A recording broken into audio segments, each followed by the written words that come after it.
Bienvenido al canal de la Primera Iglesia Bautista de San Salvador. Esperamos que seas edificado a través del mensaje que estás por escuchar. Recuerda visitar nuestro muro en Facebook para que conozcas más acerca de nuestras actividades. También puedes escribirnos a nuestro correo electrónico. Será un placer saber de ti. Dios te bendiga.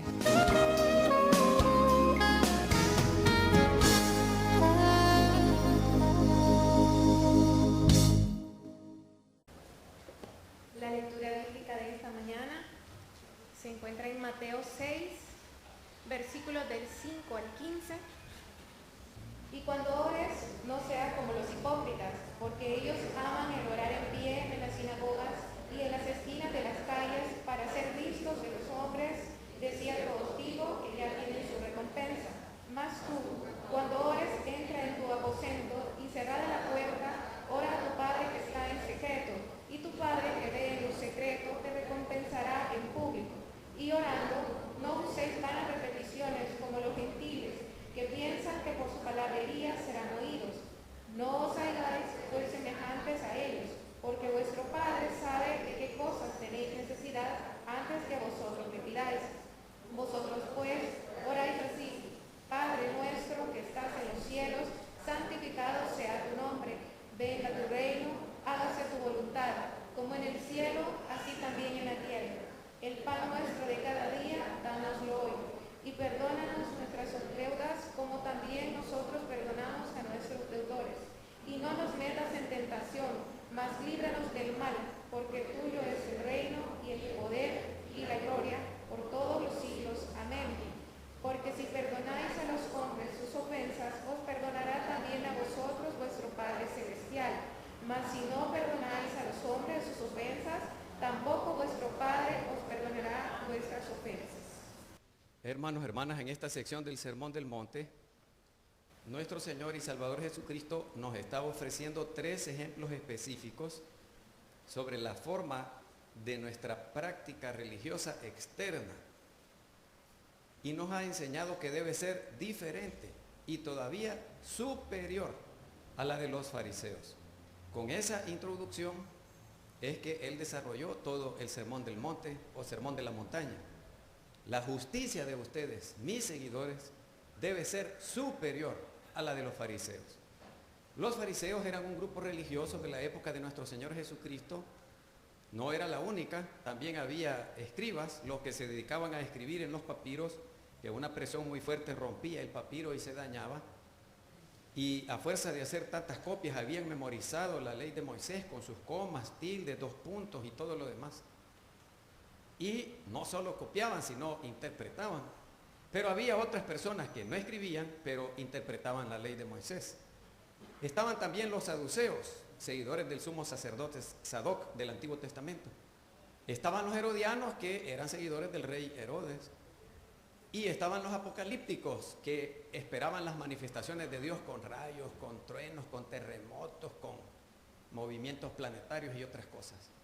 Estaban los celotas o celosos en grado extremo de su patria, de su tradición, de su costumbre, y peleaban por la vía de las armas. Eran un grupo religioso extremo, celoso del cumplimiento de la ley de Moisés, pero no podían aceptar que Roma lo gobernara o lo dominara. Así que se habían especializado en el arte de la guerra para enfrentar a los romanos. Y estaban los esenios, aquellos que habitaban en comunidades apartadas de los pueblos. Son conocidos por las cuevas de Qumran. En 1947 descubrieron ahí unas ánforas conteniendo sus rollos, sus libros. Había uno de Isaías completito. Eran otros que eran celosos en grado extremo. Por ejemplo, los fariseos se lavaban las manos antes de comer, así decía la ley de Moisés, para evitar el contagio de enfermedades. Todas las leyes del Antiguo Testamento son de carácter médico, sanitario, es por la buena salud, pero se elevó a la categoría de religioso y en un grado extremo. Los fariseos se lavaban hasta el codo y no se secaban con ningún trapo porque podía estar inmundo, contaminado también, así al aire se secaban. Los esenios, en esas cuevas de Qumran se han descubierto 3 pilas donde se bañaban completitos. Los baños de pureza ceremonial, los rituales antes de comer. Imaginen ustedes cómo eran de estrictos. Estos grupos religiosos surgieron porque en el Antiguo Testamento Dios no habló. Durante 430 años aproximadamente, No hubo un profeta que dijera palabra de Dios que vino a mí y me dijo tal o cual cosa. Y ante ese silencio de Dios, como si Dios hubiera escondido el rostro o si Dios le hubiera dado la espalda al pueblo de Israel, surgieron estos grupos que decían: nosotros somos los únicos que cumplimos la ley de Moisés. Nosotros somos los únicos estrictos, celosos en el cumplimiento de la ley de Moisés. Cuando venga el Mesías, o en hebreo, cuando venga el Cristo en griego, nosotros seremos la base. Él nos utilizará a nosotros como sus seguidores. Nosotros somos el remanente fiel del Antiguo Testamento. Nosotros somos el resto santo del pueblo de Israel. Y en ese escenario religioso extremo, que reclamaba ser los únicos cumplidores y los únicos que se salvarían obedeciendo estrictamente la ley de Moisés, ahí fue donde nuestro Señor Jesucristo desarrolló su ministerio. Y los más conocidos probablemente por los relatos de los evangelios son los fariseos, que toda la gente dice los enemigos del Señor, y así aparecen, y Él los tildó de hipócritas en el capítulo 23. Y me hace recordar que en este tiempo todas las iglesias de Cristo son las únicas que se van a salvar. Nosotros tenemos la sana doctrina. Nosotros somos los únicos mencionados en la Biblia. Díganle a Juan, el Bautista. Así que la única denominación es la de nosotros. Y así andan todos los demás reclamando cosas. Lo que quiere Él es que nuestra justicia, una palabra que para nosotros no tiene mucho sentido, pero es justo según Dios, no justo según yo mismo. Es una palabra que Dios califica como justicia algún acto nuestro. Y los fariseos decían que la justicia era cumplir con esas cosas que nuestro Señor dijo no son así. La justicia de ustedes tiene que ser superior a la de ellos. Él no interpretaba de la misma manera que los fariseos la ley de Moisés. Así que el Señor Jesús dictó una ley nueva, una interpretación, le llaman algunos estudiosos de la Biblia una relectura de la ley de Moisés, y Él enmarcó sus enseñanzas nuevas para el pueblo nuevo de Dios en Mateo 5:20. Porque os digo que si vuestra justicia no fuere mayor que la de los escribas y los fariseos, no entraréis en el reino de los cielos. Ni por asomo sabrán ustedes de qué se trata este ambiente donde Dios es el rey. Así como los escribas y fariseos, cumpliendo la ley de Moisés, no van a entrar nunca, jamás. Ni por asomo, como Moisés vio la tierra prometida, ustedes no verán ese reino. La justicia de ustedes debe ser superior. Así que el principio, el inicio, la base de la vida cristiana a la que nosotros debemos sujetarnos es que la motivación para el cumplimiento de estas prácticas religiosas externas debe ser agradar a Dios, no agradar a los demás, no servir al ojo, como algunos empleados. Yo he tenido compañeros de trabajo que dicen: hey, Charo, ahí vienen los jefes, hagamos como que estamos trabajando. Sí, hagamos esto aunque sea para que vean que estamos trabajando. Pero media vez se fue el jefe y ellos se dedican a otra cosa.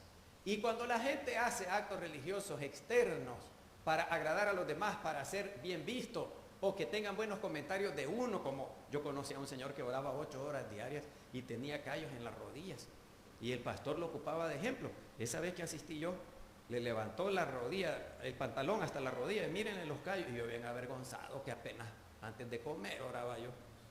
Y eso se presenta como el sumo bien al que puede aspirar un cristiano o una cristiana. No, hay muchas otras cosas.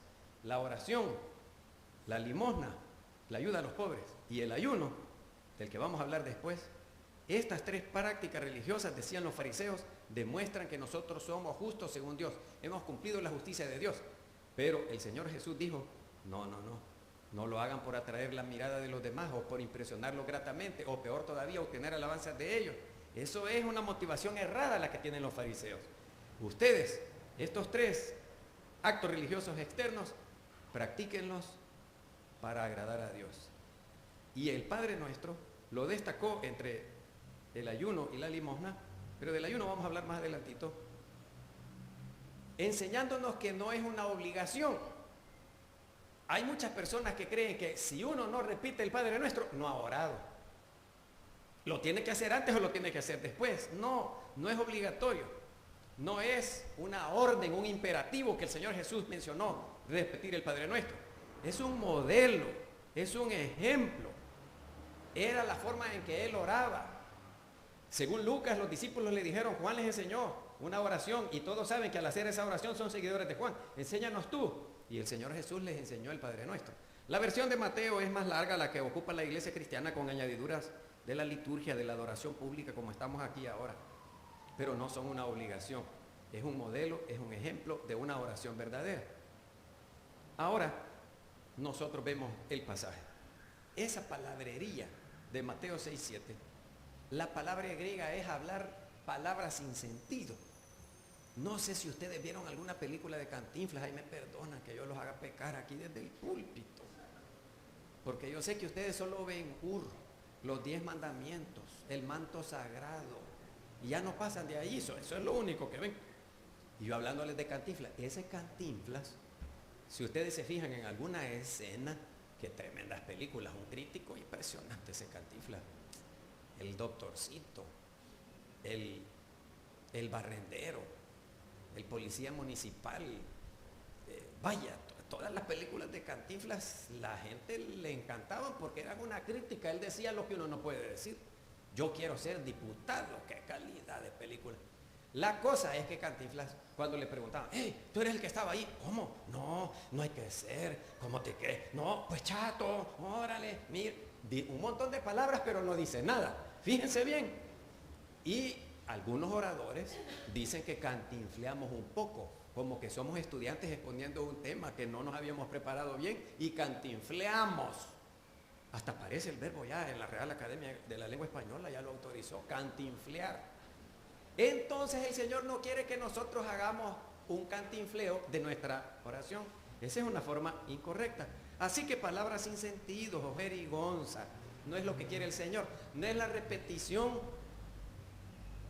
Porque la gente dice, fíjese, no repitamos el Padre Nuestro porque eso es católico. No, el Padre Nuestro es del Señor Jesús. Iglesia católica hubo 500 años después de Cristo. El credo de los apóstoles no es católico.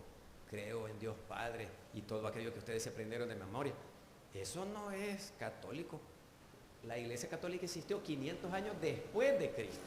Así que toda esa sección de 500 años es cristianita, de los apóstoles. Y consideran que no deberíamos repetir. No condenó la repetición del Padre Nuestro ni del credo de los apóstoles. Lo que el Señor Jesús nos orienta es que no hagamos cantinfleo, jerigonza, palabras sin sentido, o hacer ruido, o aparentar que uno está diciendo algo. Como cuando ustedes están cantando un himno, pero no se lo saben bien, entonces ustedes hacen así, pero se saben 3 palabritas o se saben el coro y el coro lo cantan con fuerza, pero la otra estrofa se quedan calladitos y hacen como que están cantando. Eso es lo que condena el Señor Jesús. La oración tampoco son palabras mágicas como abracadabra y otras cosas así que nosotros hemos visto a lo largo de los siglos, o que la repetición de esa oración me va a dar a mí la bendición de Dios a cambio, jamás. ¿Qué es la oración? Una plática motivada por una relación personal, por una relación íntima. Ustedes tienen un amigo, ustedes tienen una amiga, y cuando tienen un problema, le llaman por teléfono, le mandan un WhatsApp, le escriben un mensajito a través de cualquiera de las redes sociales, porque es su amigo. Yo tengo un amigo pastor que no nos vemos, pasa el tiempo y de vez en cuando me habla. Quería platicar con vos, mira, tengo este problema. Y cuando yo he tenido algún problema, ¿y a quién le cuento? Me acuerdo de él y le llamo por teléfono. Es una plática de confianza entre 2 personas. Así platiquen con Dios, no hablando como que florido el vocabulario y haciendo gestos. Señor, ¿cómo que son de aquellos sensei japoneses? Y uno cree que por orar, no, pongamos a este hermano, yo no puedo orar, ponga a aquel hermano, porque ese hermano sí ora. No, es una plática de amigos, de confianza íntima. La frase Padre Nuestro indica la idea que tenía nuestro Señor y Salvador Jesucristo. En el Antiguo Testamento había un Dios diferente. Dijo Marción en el año 100 después de Cristo, uno condenado como hereje, que un hereje es el que cree él solito lo que quiere creer, no acepta lo que digan los demás. Uno que se sale del huacal, de donde están todos, ese es un hereje. Y él decía, arranquemos todo el Antiguo Testamento y nos quedamos solo con el Nuevo Testamento, porque el Dios del Antiguo Testamento no es el mismo del Nuevo Testamento. El Dios del Antiguo Testamento es guerrero, etnocida, que ordena la muerte de todo un pueblo, las vacas, los niños, las mujeres, los patos, todo, maten todo, tierra arrasada. Es el Dios que deshace el becerro de oro y le dice a Moisés, dáselos a beber hirviendo, fundido el oro del becerro. Hay otro pasaje que dice, las planchas que ocuparon para forrar el becerro de madera, por afuera era de oro, muélanlo, háganlo polvo y denle a beber el polvo. Ese Dios no es el mismo de poner la otra mejilla. Dios es amor, Dios nos ama. Entonces, aquella idea del Antiguo Testamento es cambiada por nuestro Señor y Salvador Jesucristo. Es el mismo Dios. Lo que pasa es que Dios se va revelando, dando a conocer de manera progresiva. No es otro Dios, es el mismo Dios. Lo que pasa es que aquellos entienden así. En aquel tiempo así se entendía. Mire lo que les preguntaba yo. Nosotros tuvimos regímenes militares desde el general Maximiliano Hernández Martínez hasta el ingeniero José Napoleón Duarte. Nosotros aquí en El Salvador, la patada y el culatazo, pues. La letra con sangre entra. Si el subdirector de donde yo estudié andaba una varita de guayabo, finita. Y aquel que no cantaba bien, el himno así lo cantábamos, ¿ve? Tocándose la puntita de la ceja, salud. Y cuando uno iba bajando el brazo así, ¡sac! Llegaba el subdirector y le templaba bien el pantalón para que no le amortiguara un poco. Y todos le teníamos un gran miedo. Después nos dijeron que el himno era así, ¿ve? Y lo cantábamos así. Oye, dicen que es así, sintiendo las notas en el corazón. Pero así dice la Asamblea de Ley General de la República, tiene que ser así. La mano extendida. Los tiempos van cambiando, la educación cambió, ya no es lo mismo. O no se le puede decir, vení para acá muchachito, te voy a pegar y el cipote saca el iPhone 8. Llama a la PNC, le dice, el cipotillo de 4 años. Vaya, cambia, todo cambia. Entonces, Dios es el mismo, pero el pueblo le entendía de cierta manera y así vino caminando con el pueblo. En la medida que fue entendiendo, Dios fue dándose a conocer, revelándose de otra manera. Allí el escritor de Hebreos lo dice clarito, Dios nos habló. Le habló a nuestros padres, le habló por los profetas, le habló por los reyes, le habló en una zarza, le habló a través de Moisés, le habló hasta la asna de Balaam. Pero en estos tiempos últimos, desde que nació el Señor Jesús, son los tiempos postreros. En estos últimos tiempos nos ha hablado a través del Hijo. La máxima revelación de Dios no es aquella del Antiguo Testamento, es la que dio el Señor Jesús y lo presentó como un Padre amoroso. Si Él se hubiera presentado como en época del Señor Jesús, allá que le hubieran entendido. Por eso dice la gente, nos obligan a que tengamos leyes de Suiza cuando aquí es la patada y el culatazo. Así entiende la gente. No, yo he oído a las mujeres cuando dicen, es que los hombres por mal quieren, dicen. Vaya.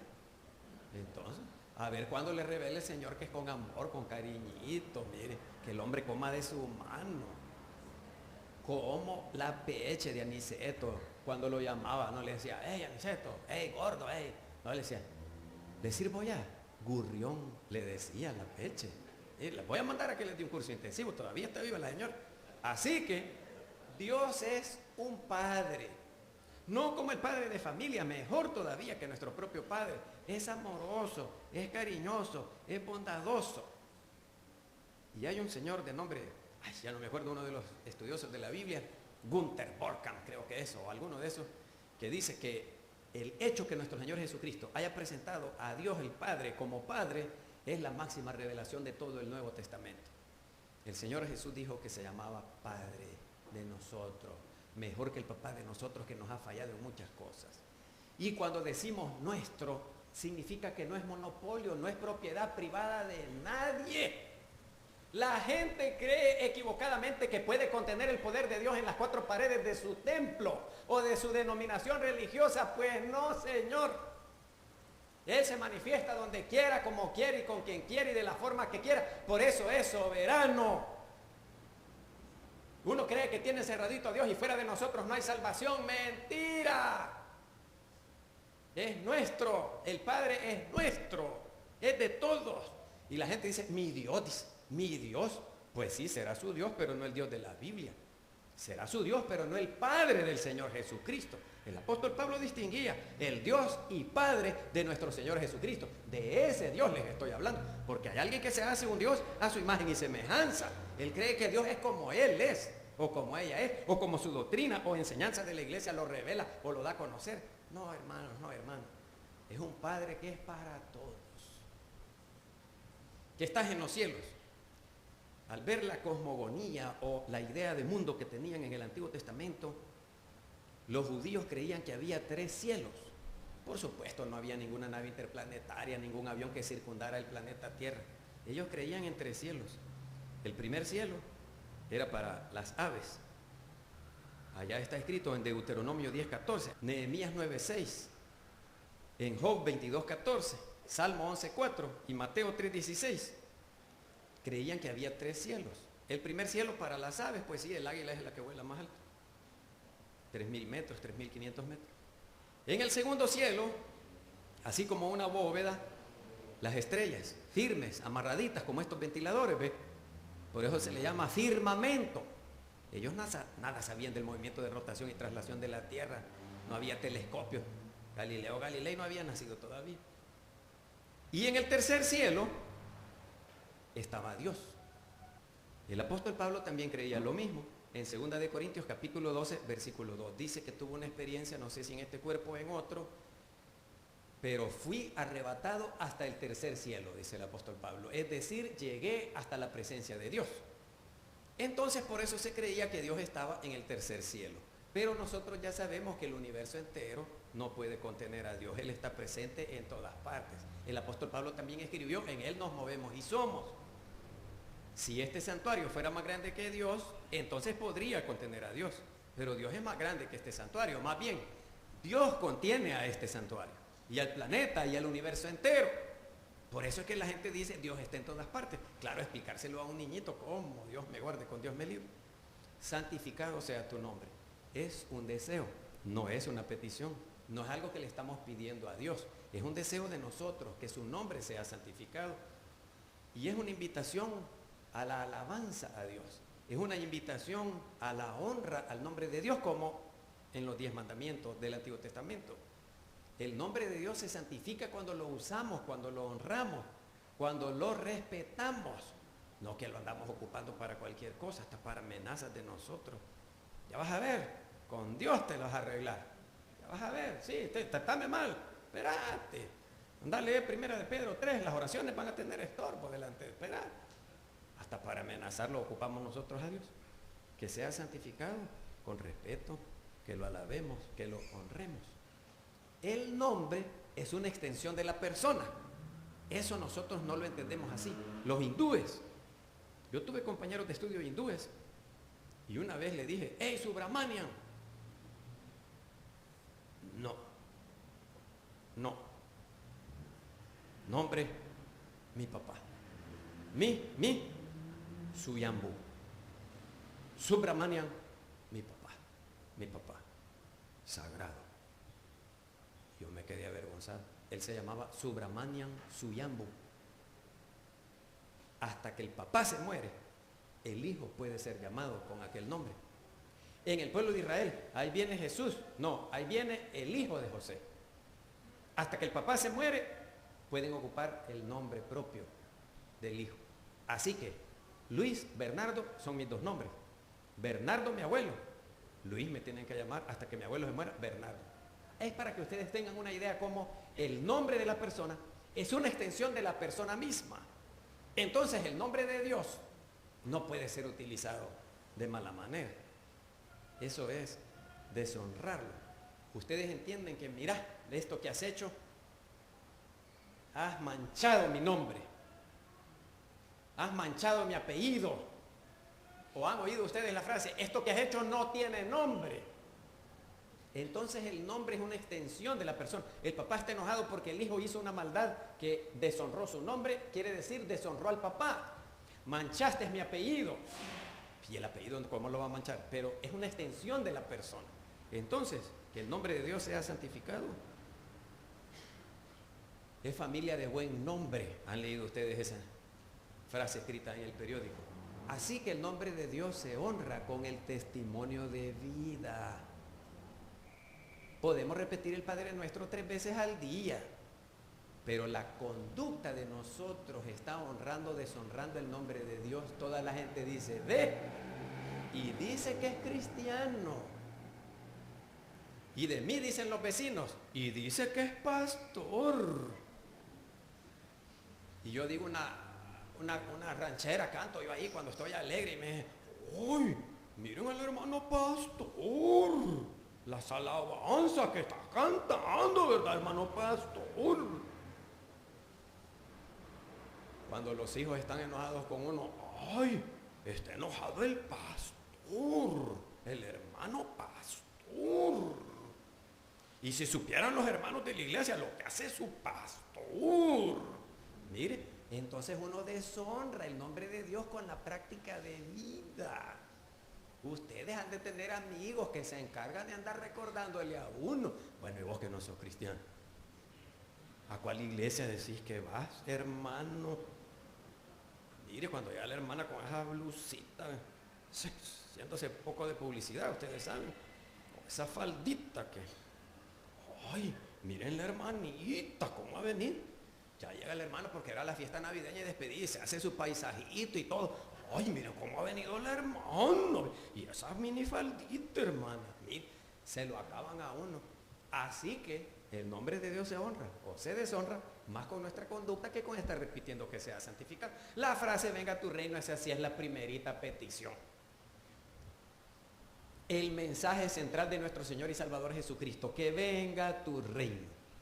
Así como se hace tu voluntad allá en el cielo, que se haga aquí en la tierra. El pueblo de Israel entendía que liberados del dominio de Roma vendría el reino de Dios, cosa que no ocurrió.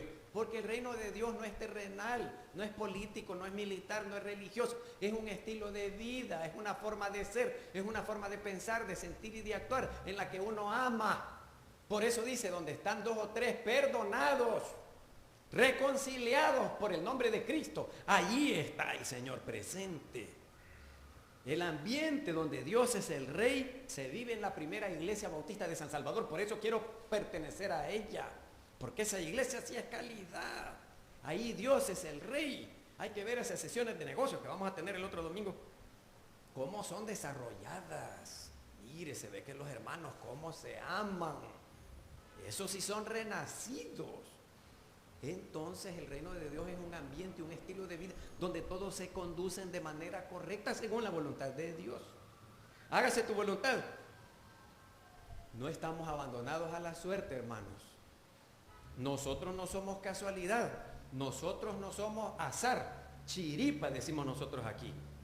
No estamos sujetos a pocos dominadores del planeta Tierra, la voluntad de Dios que se haga. Eso le pedimos al Señor, es una petición, que la voluntad perfecta de Dios se cumpla aquí, porque estoy seguro que muchas cosas no son la voluntad de Dios. La frase, el pan nuestro de cada día, dánoslo hoy.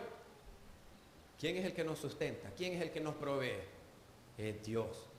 Ustedes tienen algún amigo, alguna amiga que les va a decir, no, yo para qué quiero ir a la iglesia. No, es que mira, por gratitud a Dios. No, si Dios a mí no me da nada. Esta fábrica que tengo, yo con el sudor de mi frente. Dios nunca me ha dado nada a mí. ¿O acaso ha venido Dios y me ha dicho, ma, comete este pedacito de pan, he tenido que echar penca? Le dice. ¿No tienen algún amigo o una amiga así? ¿No han oído ustedes? No, yo para qué quiero eso. Desconocen que la voluntad de Dios es soberana y se hace. Así que cuando nosotros le damos gracias a Dios o le pedimos el pan nuestro de cada día, porque ¿para qué queremos acumular, pues, hermanos? ¿Para qué queremos acumular, hermanas? Es ridículo, es absurdo. Hay que leer el libro de Eclesiastés despacito. El objetivo de la vida no es acumular como el asadón, decían las abuelitas de antes. El objetivo de la vida es tener una pala y dar de lo que uno tiene, pues délo, pues. En el mismo momento que damos, Dios nos va a devolver. Somos felices al dar y vamos a ser felices cuando recibamos de nuevo. Y aquel que acumula, ¿para qué tantos millones? Pues, ¿y en qué se los va a gastar? Por eso es que venden dientes de oro para los chuchos, ¿verdad? Por eso es que venden tazas de inodoro de oro. Por eso es que venden sillones de oro. Lavamanos que el chorro es de oro. Y la misma agua sale, pues sea de oro o sea de hierro o de aluminio. Ahí tiene el plato tiene decoración de oro, pues. ¿Para qué quiere eso? Pues le cambia el sabor. Dicen que a los frijoles le cambia el sabor, pues. No es lo mismo en una olla de barro que en una olla de peltre. Yo no sé si es cierto. Algunos de ustedes van a decir amén, gloria a Dios, aleluya, porque queda más bueno el frijol cocido en olla de barro que en olla de peltre. Pero de oro, ¿y de qué le sirve? Los tenedores de oro. Y que el reloj vale. Ya les conté, hay un motivador de nombre Joachim Jeremías. Es puertorriqueño, muy bueno el tipo, fantástico, fabuloso. Sobrevivir entre pirañas, ha escrito un libro y tiene unos videos, son gratuitos, ahí están en el YouTube. Y él dice que su sueño dorado era tener un reloj de $350,000, uno de esos Rolex. A mí mi papá me regaló este que marca Pacer. ¿Ya la habían oído ustedes? ¿Acaso ya han oído ustedes? Va? Pacer. Y ahí trabaja. Igualito me da la hora que un Rolex. ¿Y para qué quiero el Rolex? Pues de $350,000.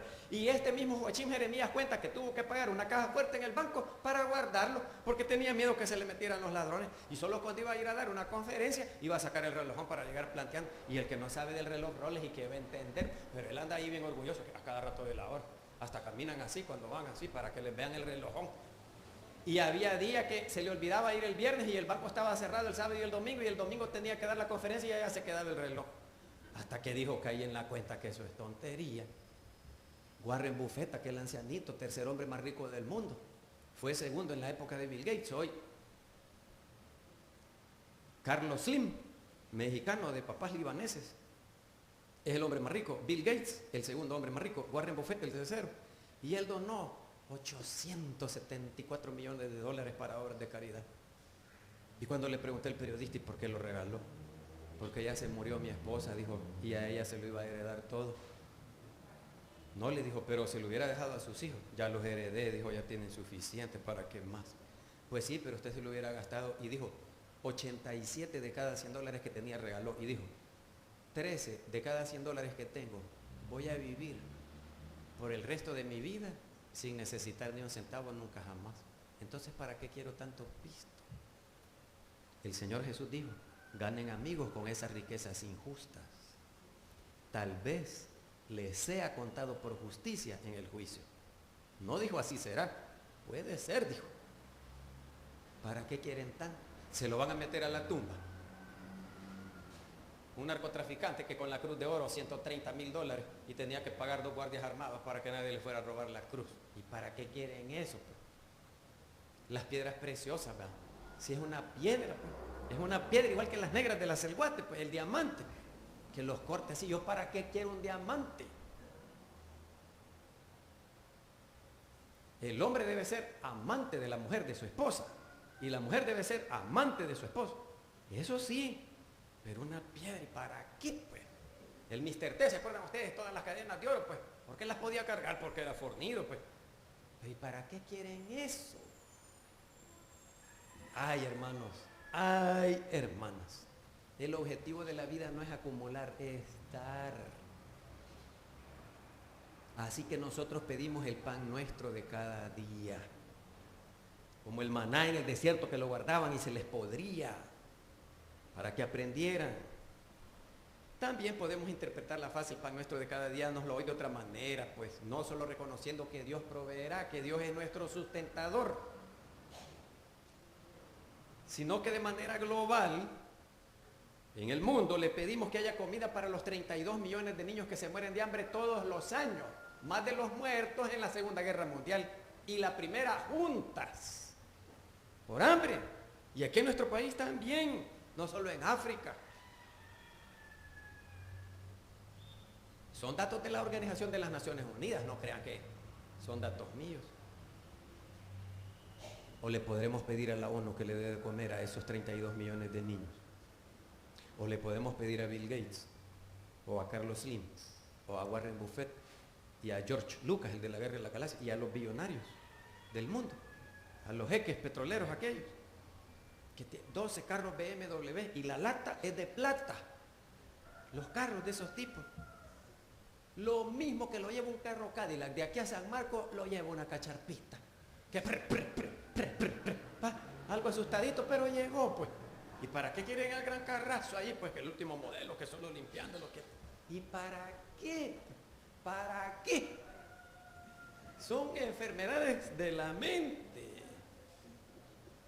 Lo mismo que me tapa la feyura del cuerpo, este saquito que compré en las variedades de Génesis, para que está bonito. Mire. Ya que fuera Casimiro quizás, porque ya necesito lentes. Sí, y lo mismo le tape el cuerpo, pues ¿para qué tanto? Pues $300 vale el saco, 7 me costó 10 pedían, pero aprendí a regatear. Pues sí, aquí regatear es una cosa obliga. El que no regatea, la gente me regaña, pida rebaja. No, si $10 dice, decidundo, decirle que le da. No me lo dejen 7, ya soy cliente viejo. Primera vez que lo veo, no viejo de edad, 56 años, no me ve las arrugas, cliente viejo, pues. ¿Para qué tanto, hermanos? O le podemos pedir a la Comunidad Económica Europea que le dé de comer a los 32 millones de niños. Pero en sentido figurado, el pan puede ser el transporte colectivo, la educación que sea de calidad en las escuelas públicas, la instrucción en valores, niños que sean formados dándole valor a lo que en el reino de Dios se le da valor, no a lo que el mundo dominado y orientado por el pecado le da valor. El mundo dominado y orientado por el pecado le da valor al que manda, al que grita, al que tiene pisto. Uno así quisiera ser como eso. Nadie le da valor al que puede dominar su cuerpo, su apetito sexual, su apetito de alimentación. A eso hay que darle valor. Que todo el pueblo tenga diversión. Si la gente tiene derecho a divertirse, yo sentí una gran pena cuando les dije cuántos de ustedes han ido a pool en los últimos 3 años y ni una mano se levantó. Vaya, que la gente tenga ropa, que la gente tenga comida. Yo por eso me enojo con los alcaldes, con todos, y las alcaldesas por igual. Ahí pintan los postes. Ay, está bonito, pues yo cómo les voy a decir que no, pues sí está bonito. Pues. Le arrancan el piso y el piso está bueno, pues. ¿Para qué le quiere arrancar el cemento que tenía y hoy va a poner otro? Sí, que la gente que vende en la champa de ese parque tenga educación y alimentación, allí le daría aplauso yo a ese alcalde o a esa alcaldesa. Ahí andan embelleciendo todo, que foquitos por aquí, pues sí está bonito. Y si yo no digo que no, pues si yo también lo veo bonito. Pero la gente, mire las obras del alcalde, mentira. Vaya a ver a 500,000 personas viviendo en zona marginal. El día que un alcalde quite eso, entonces le doy mi voto por la eternidad. Que ya no haya zonas marginales, vaya. Vayan a cualquier quebrada o río sucio, que somos de los pocos países que el río sucio corre a flor de piedra, contaminando todo el aire que respiramos. Ya repetimos la oración. Es el aire contaminado que respiramos, siempre debería peor. Si hacen algo por esa gente, allí sí le puedo creer yo. Pero se dedican al maquillaje, pues a lo bonito, a lo aparente. Ya me estoy calentando. Pero cuidado, está el número 3, ¿verdad? Por lo estrictamente necesario, pues, ¿para qué queremos más el pan nuestro de cada día? La frase no nos metas en tentación. Fíjense que la tentación pecaminosa es diferente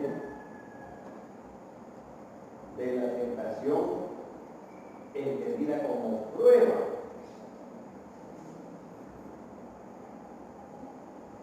Hay un señor mexicano, Carlos Kazuga Osaka, que sus papás son japoneses. Y él tiene una fábrica de plásticos, una muñequita que se llama Mai Kai. Como Kai no hay en el Evo. Y otras cositas chiquitas, lapiceros de plástico. Y cualquiera con el capital, el dinero necesario para iniciar una empresa, podría llamar a un gerente graduado en la Universidad de Harvard, Oxford, Princeton.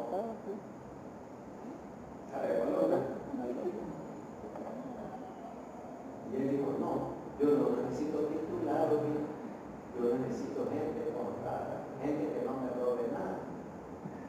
Y había un niño que vendía el periódico y le pagaba como un billete de 20 pesos y el periódico vale como 90 centavos, porque no sé exactamente, pero él da su testimonio, ahí está en el YouTube.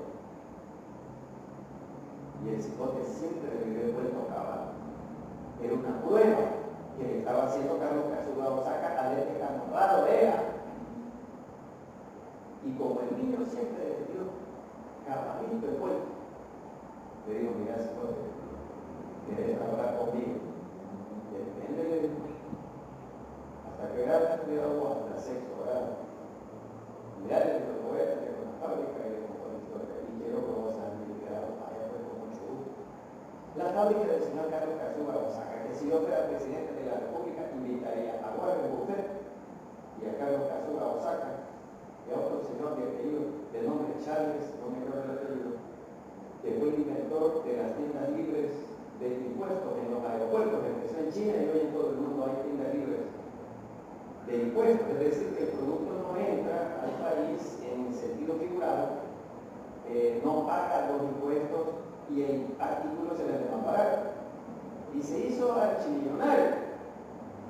Y les he contado que este señor Charles, no me acuerdo el papel, pero ahí lo pueden buscar, el inventor de las tiendas libres de impuestos. Cuando digo ya estoy viejo, ya para qué quiero tanto piso, ya andar trabajando, ya quiero descansar. Y llamó a todos sus empleados, vení fulano, en fila los puso, ¿cuántos años tenemos de trabajar conmigo? 5 años, don Charles.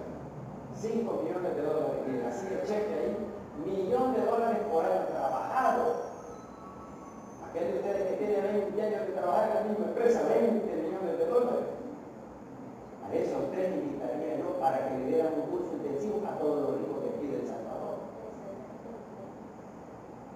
Y usan un reloj que vale $13. Ese señor, este Charles, ahí está la información en la red, cualquiera la puede encontrar. La cosa es que Carlos Cazúa Osaca ponía a prueba a todos sus empleados con la honradez. Y en su fábrica, solo la puerta de la calle tiene chapa. Adentro, ninguna puerta tiene chapa, ninguna gaveta. Pero lo que gana, lo distribuye entre todos los empleados de acuerdo al nivel de salario. El que baje gana $300, entonces él gana 8 veces más, $2.400. Pero todos los empleados, el porcentaje que se ganó, se divide entre todos, incluido él, Carlos Cazúa Osaca. ¿Quién le va a robar? Si se roba algo, se está robando a él mismo. No tiene sentido que usted se robe a usted mismo o robe ese televisor de su casa. ¿Y a dónde lo va a ir a meter? Y que va contento, a menos que sea cleptómano los que roban sin tener necesidad. Cuando se fue uno de los embajadores de la embajada de Estados Unidos aquí, el periodista le preguntó el gusano que le mientan, no sé cuál es el nombre científico. Y aquí yo entrevisté le dice, ¿qué opinión se lleva del pueblo salvadoreño? Que todos son ladrones. Y el periodista, mire, señor embajador, fulano de tal, eso que ha dicho es ofensivo para el pueblo salvadoreño, pero es cierto, le dice. Si usted como sabe, le dice, porque tenemos camaritas en todas partes, y se roban el papel higiénico, se roban las palmas, se roban los clips, las presillas, se roban el yeso, se roban los borradores, todos se roban. De los trabajos. Un señor argentino iba a dar una conferencia en la Universidad de América y había escrito un libro, La herencia de la conquista española, y varias cosas, tremendo libro, yo no lo he visto publicado. Pero vino el autor, y entre otras de las cosas que nos dejó la herencia de la conquista española es la manera de robarse todo. Porque como ellos vinieron y se robaron todo, el añil, hasta los desechos sólidos de las gaviotas, que son abonos poderosos, se llama, no me acuerdo cómo se llama, los barcos llenos de eso iban para España y para Inglaterra, y para otros países. Hay que leer el libro de las venas abiertas de América Latina. Se robaron todo. Entonces, cuando llamamos a los niños para que trabajaran con ellos y hicieran el trabajo, tenían que se robar alguna cosita. La venganza de la conquista. Así que, entre otras cosas, nos robamos un poco de cosas. Pero eso no pasa por los libros de la primera iglesia. Y hay aquí todas las cosas. Entonces, detrás de la bacana, hoy hablando de la gente termina de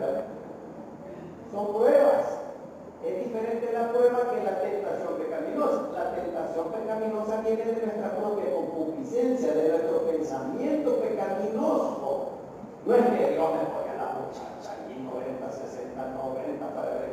No, que soy yo, soy el que lo invento. Se la prueba para ver qué calidad de cristiano es uno. Lo vendieron a usted. Puede ver si perdona el Señor. ¿Qué nos habla de que hace 20 años? Voy a ver si se reconcilia. Aquí voy a probar la calidad. Vos que sos Bocón y Sandoval. Nada más la boca y boca floja. Anda a reconciliarte vos con tu enemigo.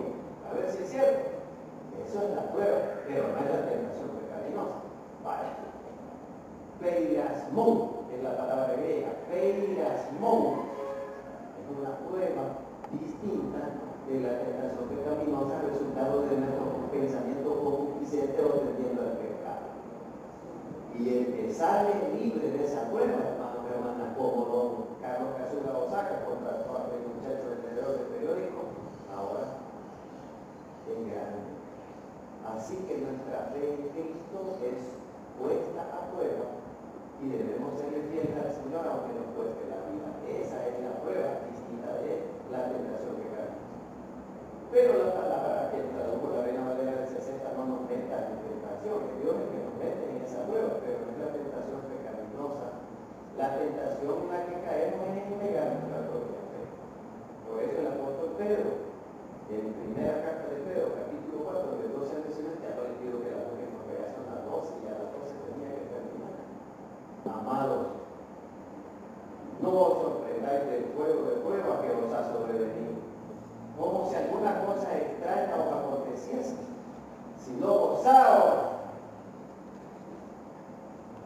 por cuanto sois participantes de los padecimientos de Cristo,